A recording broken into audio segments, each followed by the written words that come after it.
እንደኔ ድካም ለሚላችሁ ሰውነታችሁ ዛል ለሚል ረጅም ሰዓት ጊዜያችሁን ስራ ላይ ለምታሳልፉ ሰዎች ይሄ መጠጥ በጣም ያስፈልጋችኋል። በጣም ጠቃሚ መጠጥ ነው። ግብአቱም ደግሞ በጣም ቀላል ነው። አንድ ሳምንት ወይም 3 ቀን ያክል ጠጥታችሁ ሞክሩት። በተለይ ደግሞ መዳም ቤት ያላችሁ እህቶች በጣም ያስፈልጋችኋል። በራሴ ላይ ሞክሬው ለውጥ ውጤት አይቼበት ነውና ሰርታችሁ ሞክሩት። አሰራሩን ደግሞ ቪዲዮን ተመልከቱ። አዲስ ከሆናችሁ ሰብስክራይብ በማድረግ ቪዲዮን ጀምሩ። ሀሳብ አስተያየት ካለ ኮሜንት ላይ ጻፉልኝ። ወደ አሰራሩ እንግዲህ ለዚህ ጁስ የሚያስፈልገን እኔ ያዘጋጀሁትኝ ቀይ ስር አዘጋጅቻለሁ። ቤትሩት፣ አፕል ወይም ደግሞ በኢትዮጵያ ምን ይባላል ማለት ፖም አዘጋጅቻለሁ። ኦሬንጅ ጁስ አዘጋጅቻለሁ።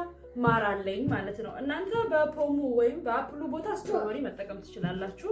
ብቻ ቀይ ስሩ ነው በዋናነት የምንጠቀመው። ወደ መፍጫችን እናስገባዋለን። እጄን ታጥቤ ነው የመስራት የጀመርኩትኝ።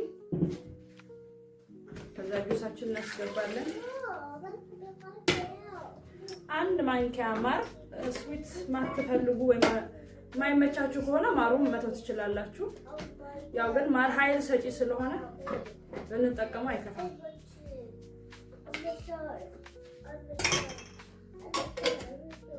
ይሄንን አሁን በደንብ አድርገን እንፈጫለን። የሚወፍርብን ከሆነ ግን ውሃ እንጠቀማለን ማለት ነው።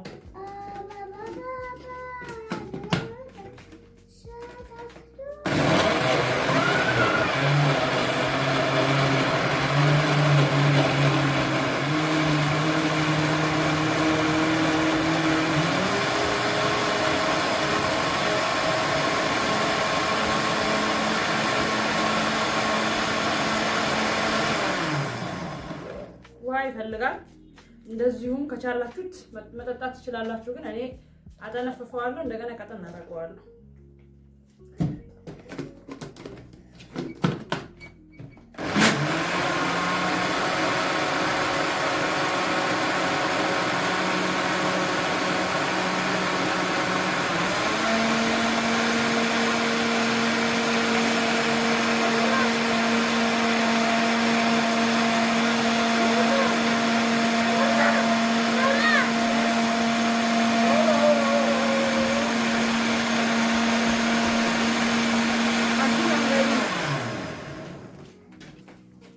እንደምትመለከቱት እንግዲህ ይሄው ጁሳችን አጠንፍፌዋለሁ። አጠንፍፌው ግን የተወሰነ አለው።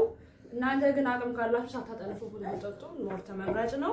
በዚህ መልኩ እኔ አንድ ዙር ነው የጠነፈፍኩት በስላሴ ስም።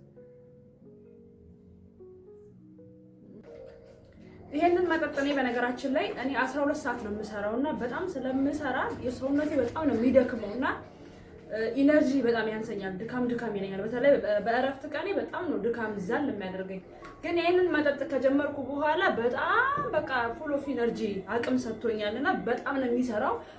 በተለይ ደግሞ መዳም ቤት ያላችሁ አሁን ጾሙም ደግሞ ከባድ የስራ ሰዓትም ወቅትም ስለሆነ ይሄንን ቢያንስ ከጾም በኋላ ብትጠጡ አንድ ኩባያ ዕለት ለውጡን ታዩታላችሁና በጣም አቅም ይጨምራል፣ ጉልበት ይጨምራል፣ ያድሳልና በጣም ቀላል ነው አሰራሩ።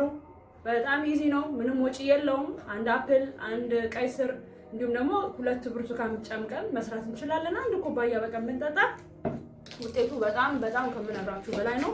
ልጅ ይወደዋለች፣ አንደኛዋ ትንሿ ልጅ ማለት ነው። ሰርታችሁ ሞክሩት። እንግዲህ ሰብስክራይብ በማድረግ ታዲያ አበረታቱ። ዝም ብላችሁ አትውጡ። ኮሜንት ላይ ጻፉልን፣ ላይክ አድርጉልን። አመሰግናለሁ። በቀጣይ ቪዲዮ እስከምንገናኝ ድረስ ቻው። አልኩባችሁ አይደለ? ቀስ ብዬ ለማውራት ሞክራለሁ። ቻው